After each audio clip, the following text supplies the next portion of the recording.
श्री अयोध्या धाम भारत के उत्तर प्रदेश राज्य के सरयू नदी के तट पर स्थित भगवान श्री राम की जन्मभूमि श्री अयोध्या धाम, जिसे इस धरती का साकेत धाम भी कहते हैं। मानव सभ्यता की सप्तपुरियों में पहली पुरी होने का पौराणिक गौरव अयोध्या को स्वाभाविक रूप से प्राप्त है। सप्तपुरियां अर्थात श्री अयोध्या धाम, मथुरा, माया अर्थात हरिद्वार, काशी अर्थात वाराणसी, कांची अर्थात कांचीपुरम, अवंतिका अर्थात उज्जैन और द्वारवती अर्थात द्वारका। प्रारंभिक बौद्ध और जैन विहित ग्रंथों में उल्लेख है कि धार्मिक नेता श्री गौतम बुद्ध और महावीर भी इस नगर में निवास किया करते थे। जैन ग्रंथों में इसे 5 तीर्थंकरों अर्थात ऋषभनाथ, अजीतनाथ, अभिनंदननाथ, सुमतिनाथ और अनंतनाथ की जन्मस्थली के रूप में भी वर्णित किया गया है। इस वीडियो में जानेंगे कि श्री अयोध्या धाम तक कैसे पहुँचे, यहाँ रहने की क्या सुविधाएं हैं, यहाँ जाने का क्या सही समय होगा, दर्शन स्थलियाँ जहाँ आपको अवश्य जाना चाहिए, मंदिरों की टाइमिंग्स क्या होंगी, यहाँ पर जलपान की क्या सुविधा है और यहाँ पर घूमने में प्रतिदिन प्रति व्यक्ति का कितना खर्च हो सकता है। तो इस वीडियो को अवश्य ही पूरा देखिएगा। नमस्कार दोस्तों, ट्रैवल गांव की इस वीडियो में आपका स्वागत है।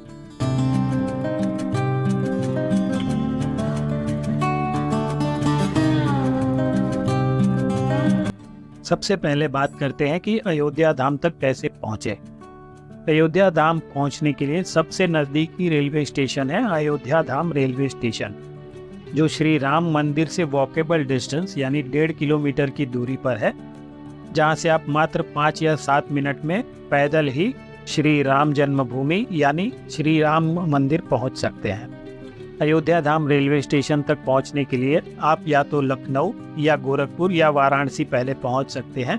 वहां से आपको ट्रेन कनेक्टिविटी देखने को मिल जाएगी।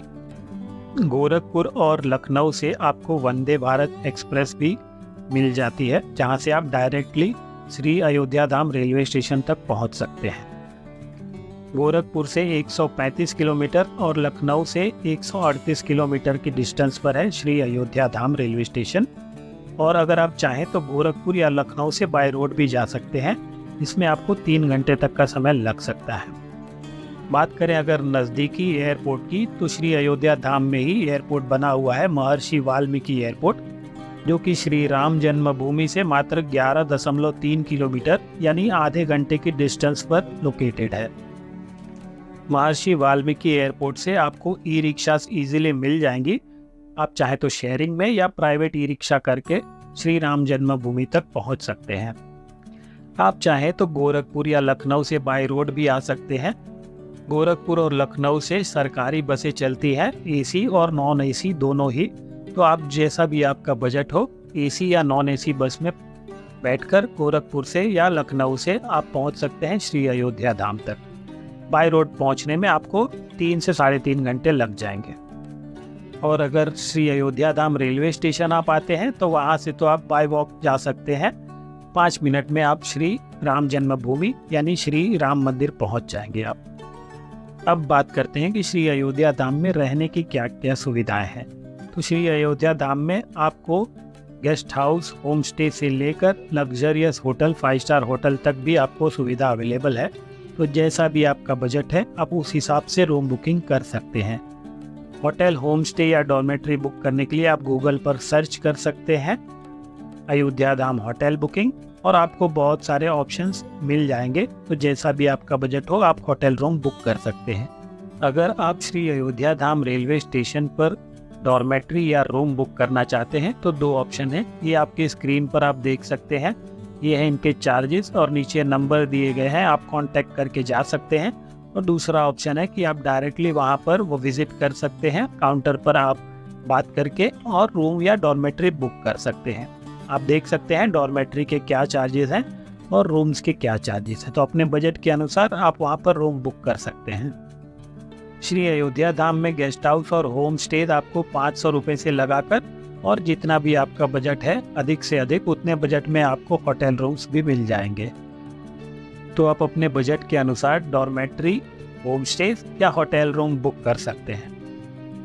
अब बात करते हैं श्री अयोध्या धाम घूमने के लिए सही समय क्या होगा। वैसे तो 12 महीने में किसी भी समय आप जा सकते हैं, लेकिन अक्टूबर से लगाकर मार्च तक के बीच में आप जाएंगे तो आपकी यात्रा सुगम होगी। अब बात करते हैं श्री अयोध्या धाम की दर्शन स्थलियों का, जहां आपको अवश्य ही जाना चाहिए। अगर आप सर्वप्रथम श्री राम जन्मभूमि जाना चाहते हैं तो उससे भी पहले आपको हनुमानगढ़ी जाना चाहिए। अयोध्या के मध्य में स्थित जो उत्तर भारत में हनुमान जी की सबसे लोकप्रिय परिसरों में से एक है, 76 सीढ़ियाँ जो श्री हनुमानगढ़ी तक जाती है। यह एक प्रथा है कि श्री राम मंदिर जाने से पहले भगवान हनुमान के दर्शन करने चाहिए और श्री हनुमान जी से अनुमति लेकर ही श्री राम लला के दर्शन करने चाहिए, क्योंकि हनुमानगढ़ी में श्री हनुमान जी अयोध्या जी के रक्षक बनकर बैठे हैं। तो सर्वप्रथम आपको श्री हनुमान जी की अनुमति लेकर ही श्री राम लला के दर्शन के लिए आगे बढ़ना चाहिए। जब रावण पर विजय प्राप्त करने के बाद भगवान राम अयोध्या लौटे तो हनुमान जी यहाँ रहने लगी, इसीलिए इसका नाम हनुमानगढ़ या हनुमान कोट रखा गया। यहीं से हनुमान जी रामकोट की रक्षा करते हैं। मुख्य मंदिर में पवन सुत हनुमान जी माता अंजनी के गोद में बैठे हुए हैं। तो सर्वप्रथम आपको श्री हनुमानगढ़ी के दर्शन करने चाहिए। हनुमानगढ़ी के दर्शन करने के बाद आप जा सकते हैं श्री अयोध्या धाम राम मंदिर। यह मंदिर उस स्थान पर स्थित है जहां सनातन धर्म के प्रमुख देवता श्री राम का जन्म हुआ था। श्री राम लला विराजमान श्री विष्णु के अवतार में यहाँ बालक रूप में विराजमान है।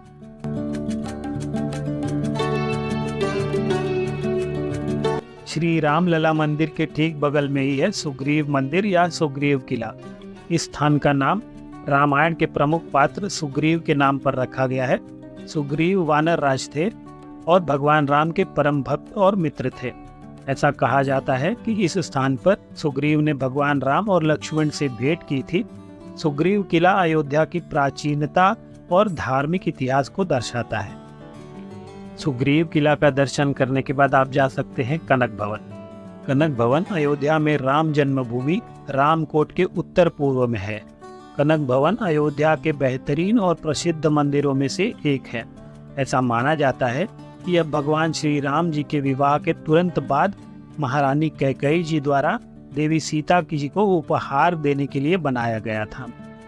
यह देवी सीता और भगवान राम जी का निजी महल है।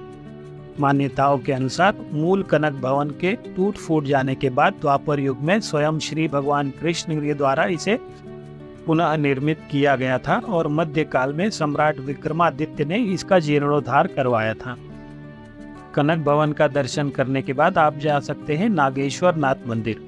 शिव भगवान को समर्पित यह मंदिर राम की पैड़ी में स्थित है। ऐसी मान्यता है कि इसका निर्माण श्री राम के छोटे पुत्र कुश ने करवाया था। कहा जाता है कि एक बार सरयू में स्नान करते समय कुश ने अपना बाजूबंद खो दिया था, जो एक नाग कन्या द्वारा वापस किया गया। नाग कन्या कुश पर मोहित हो गई। चूंकि वह शिव भक्त थी, अतः कुश ने इस मंदिर का निर्माण उस नाग कन्या के लिए करवाया था। नागेश्वर नाथ मंदिर के दर्शन करने के बाद आप जा सकते हैं त्रेता के ठाकुर। त्रेता के ठाकुर अर्थात त्रेता युग के भगवान राम का वह स्थान जहां पर उन्होंने अश्वमेध यज्ञ किया था। इस स्थल पर एक भव्य मंदिर बना दिया गया है। त्रेता के ठाकुर अयोध्या में सरयू नदी के तट पर स्थित एक प्राचीन मंदिर है। त्रेता के ठाकुर के दर्शन करने के बाद आप छोटी छावनी जा सकते हैं। यह एक ऐसा मंदिर है जहां रामायण के सभी 24,000 श्लोक दीवारों पर अंकित हैं। ये न सिर्फ श्री वाल्मीकि की समृद्ध विरासत को दर्शाता है, बल्कि हजारों लाखों भक्तों की आस्था का केंद्र भी है। छोटी छावनी के दर्शन करने के बाद आप जा सकते हैं माता सीता की रसोई।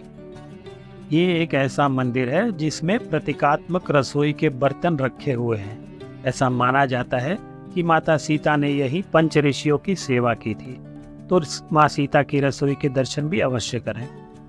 माता सीता की रसोई के दर्शन करने के बाद आप जा सकते हैं राजा मंदिर।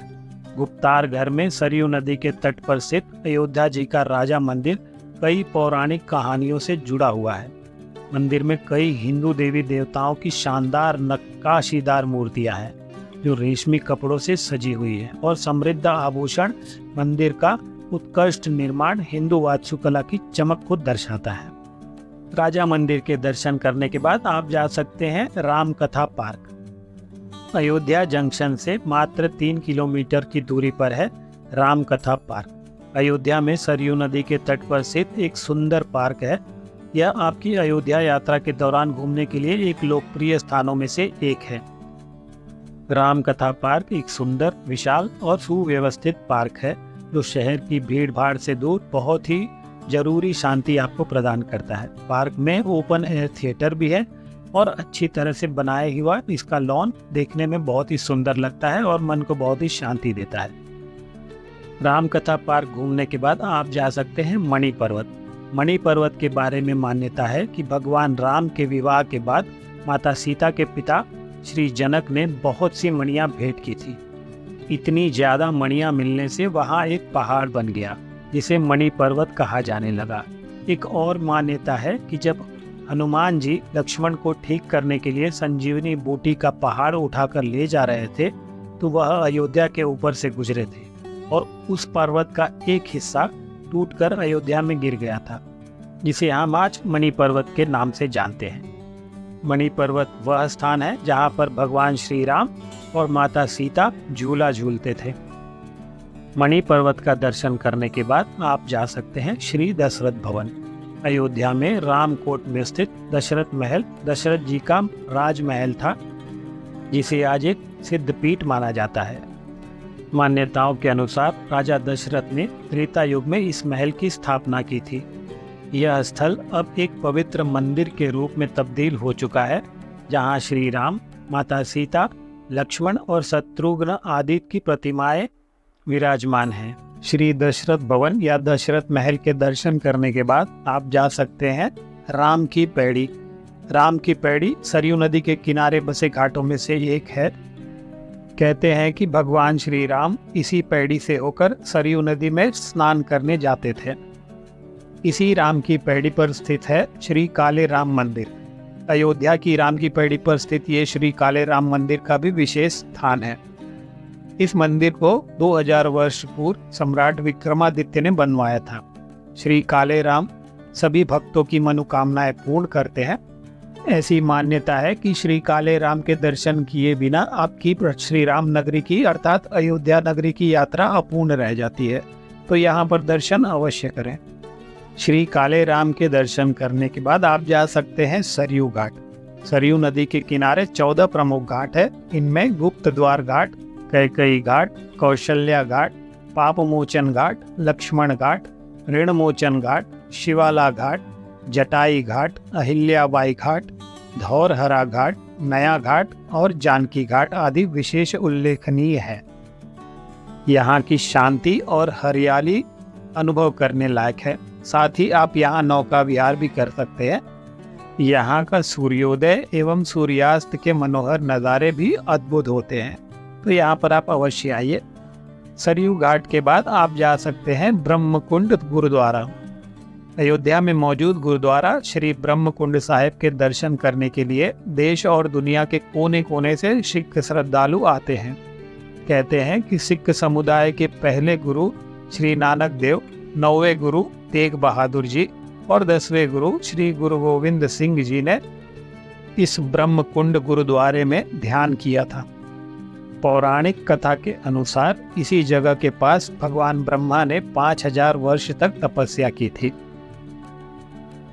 अब बात करते हैं कि अयोध्या जी में मंदिर की टाइमिंग्स क्या होगी। ये आप अपने स्क्रीन पर देख सकते हैं। अयोध्या जी के मंदिरों की टाइमिंग कुछ इस प्रकार है। आप चाहे तो इसे पॉज करके भी देख सकते हैं।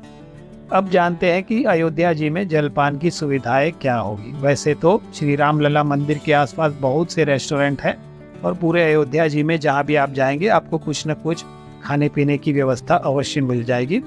लेकिन अगर आप प्रॉपर थाली या प्रॉपर डाइट लेना चाहते हैं तो मैं सजेस्ट करूँगा श्री कनक सरकार रसोई, जहाँ पर 180 रुपये की शाही थाली मिलती है।